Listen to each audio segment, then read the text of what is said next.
Welcome back, book friends, to another episode of Between Two Succulents, the only show on the internet that takes leading literary voices and asks them existential questions about houseplants. And now, for your host, the friendly neighborhood bookseller, Brandon Rashad Butts.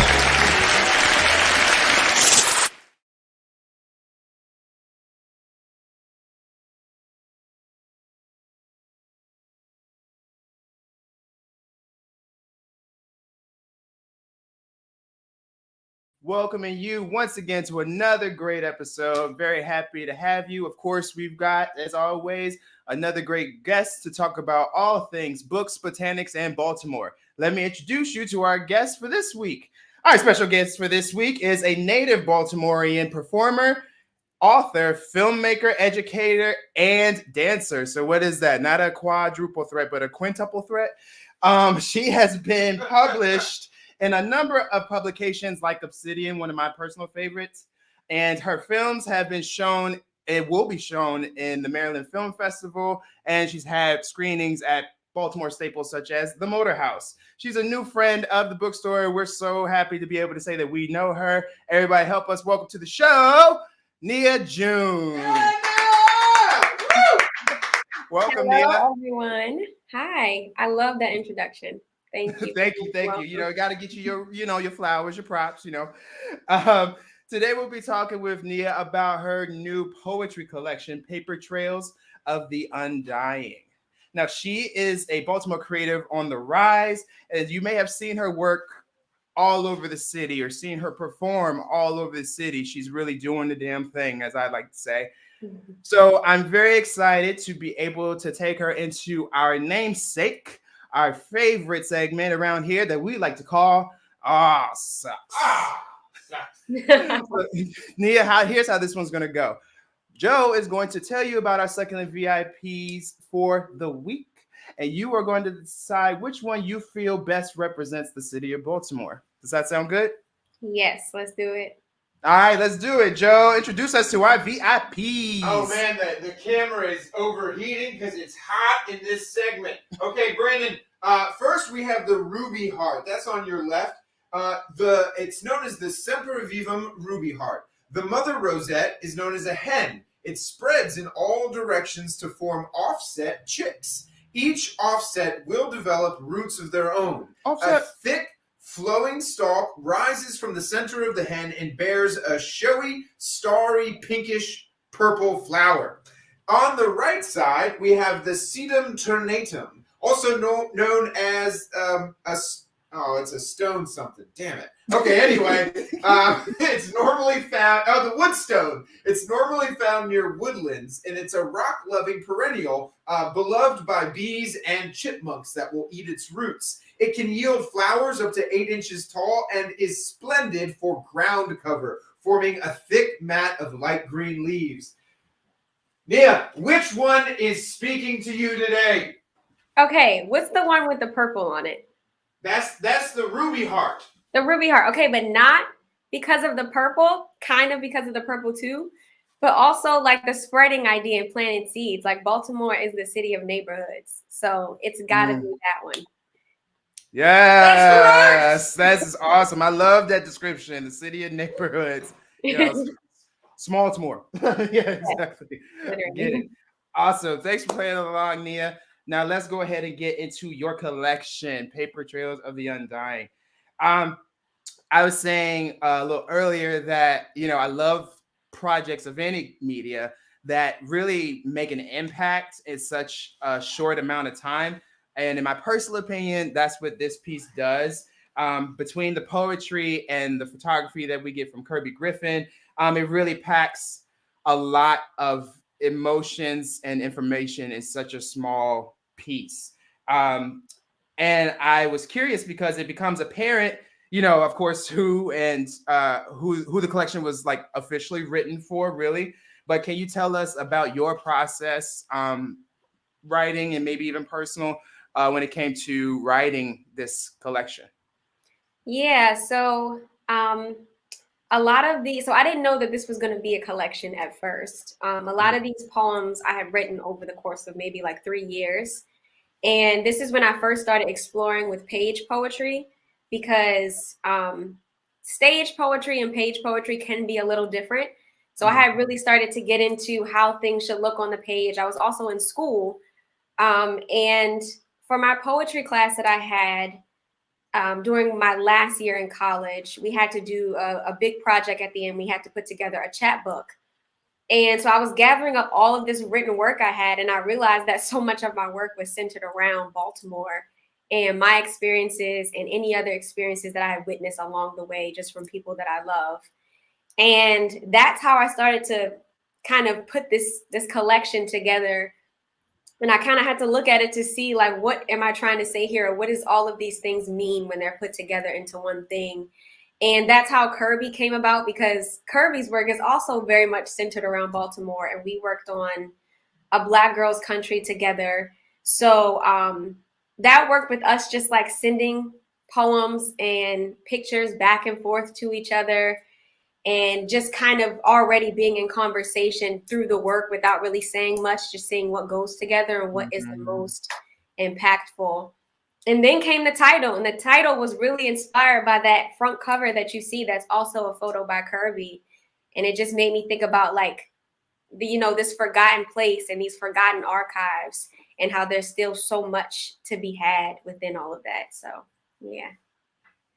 I love that. I mean, everybody knows at this point that we're, Baltimore lovers around here that are transplants, but like, it's pieces and that sort of synergizing creativity that yourself and Kirby had, that creates pieces that actually gets to the heart of it, and which is what like really causes you to like fall in love with Baltimore, because you realize that there is so much forgotten and untold that, listening to the heart of the streets can really just unveil so much and just reveal so much to you. And I think it was really cool how you kind of do that in various ways, like with varying platforms. I remember a friend of mine taking me to see a film that I'd like you to tell us a little bit about at the Motor House when it first had a showing.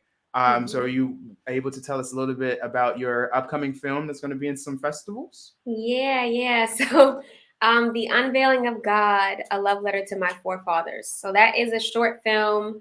It's about 20 minutes, so a little bit longer than A Black Girls Country. And it's a dedication to Black men, but primarily my grandfather. So I didn't really get to know a lot of my uncles and grandfathers in my life. And I wanted to know what these men were like. So that's how this film kind of started. And then it evolved into like a greater appreciation for Black men, but also an appreciation for Baltimore. The film is 100% filmed in Baltimore. It features over 100 cast members, all from Baltimore. The entire crew is from Baltimore. All of the music, and the music is gorgeous. Hopefully we're going to release the soundtrack soon, but we have about 7 songs, all Baltimore musicians. And we were really trying to bring out the beauty of the city with dirt bike riding, with community pillars like Upton Boxing Gym, White Lock Community Farm. Just trying to show like all the gems and the things about it that we love so much. And so that's that film. And it's going to be in the Maryland Film Festival, which is in 2 weeks. It's the last week of April leading into May. And it'll be in some other film festivals, fingers crossed. Yeah, hard cross for sure. Love it. Well, it's National Poetry Month, and so I feel like I'd be remiss if I didn't ask if you'd be willing to share a little excerpt from Paper Trails of the Undying with us. Ooh! Yes, I am. I'm trying to figure out, because I had an idea of what I was going to read, but now I want to read this other poem that you mentioned you read. Yes, this one. Yeah. Yeah. It's funny because when I first started reading from this book, I would always resort to the first poem because it kind of sums up the book. But I just started getting into this one more and realizing how personal it is to me. So this poem is called "To the University Students Complaining About the Line at Bun Shop." Listen, y'all. Listen here. Let's go. And is that all you have bled? I woke up in Babylon, both non-white and woman. with a mouthful of force-ripe skies. And yesterday, when I was like 20 or so, my father's dumb-footed pulse ran home, loped into the bowels of heroin meat. And loving a Black man can feel silly, like planning a funeral every day. And tomorrow, the boy who ate my insides behind the 8th grade stairwell will iron his palate with bullet steam and become the eternal echo of violent jazz. And next week, my mother will fold herself up in the place her breasts used to bow. She lost them in a dogfight with bad cells, but it's hard to box with no hands. And today I do not complain, because lemon cake is still sweet, and I still wonder about things, and the sun still surprises me. That's that. Here are Kirby's photos. I know, y'all just have to. We have plenty of copies to here at the shop. You have to get a copy because the photography is just amazing. It will show you a side of Baltimore that I know not many of us, I'll throw myself in there, have had the opportunity to truly see, even though it feels like we've seen it because of just the nature of Baltimore. No, it's so in-depth, so specific. You have to check it out for sure. And there's many more amazing pieces like the one that Nia just read. Thank you for sharing that with us, Nia. You've truly, in my opinion, created a love letter for what you call a city that refuses to die. And for that reason, I think you're going to be the best champion to go into our gauntlet round that we call the lightning round. Lightning! So here's how this one's going to go. This is going to be kind of rapid fire. I'm going to ask you 3 questions and you give me which one, just the answer that jumps out at you the fastest. And all of you watching out there, please, as always, comment and engage with us as we play, because you could win the prize of all prizes, a copy of Nia June's Paper Trails for the Undying. Stop it! Oh, it's real. It's real. It's real. All right, Nia, you ready to jump into the lightning round? Yeah. So do I have to answer? Like, can I give a thorough answer, or I have to be like quick? It's a concise, a 1-sentence answer. Okay. All right. Got you. They're easy. You got it. You got it. You got it. All right. Here you go. Question number 1. What is the best thing about growing up in Baltimore? I would say how small it is. From the rural. Awesome. Excellent. Okay, I'm gonna leave it there because I talk too much. Okay. No, it's okay. No, that's really awesome. No. Question number 2. What is a hidden gem that you would say that a transplant should look for?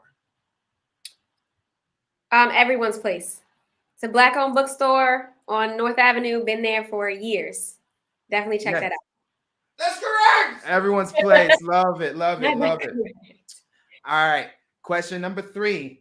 What advice do you have for someone that's growing up in Baltimore today? I would say find the art scene, because a lot of people let us down, like government officials, politicians, police, but the artists here do not let you down, and they show you what to love about this place. I agree. And with that, Nia, you are our lightning round champ. Champ is here. See? And you ain't even break a sweat. Look at you. Oh my God. Awesome. Thank you so much for playing. And Joe, I'm pretty sure we've got a lucky winner out there. Brandon, we do. We have a lucky winner and one of our favorites at the shop. We might as well name the children's room after the Wall family. Noel Wall, thanks for watching at home. Next time you come in, or I deliver some books, some subscription boxes, maybe. Oh yeah, to the family. You can. We'll make sure to include a copy of Paper Trails of the Undying by the incomparable and the brilliant Nia June. Congratulations, Noel. I hope you love the book, Noel. Yes. Thank you so much, Noel, for watching and participating as always. And everything that we got going on in the shop. We truly appreciate you and your whole family for always coming in and supporting us.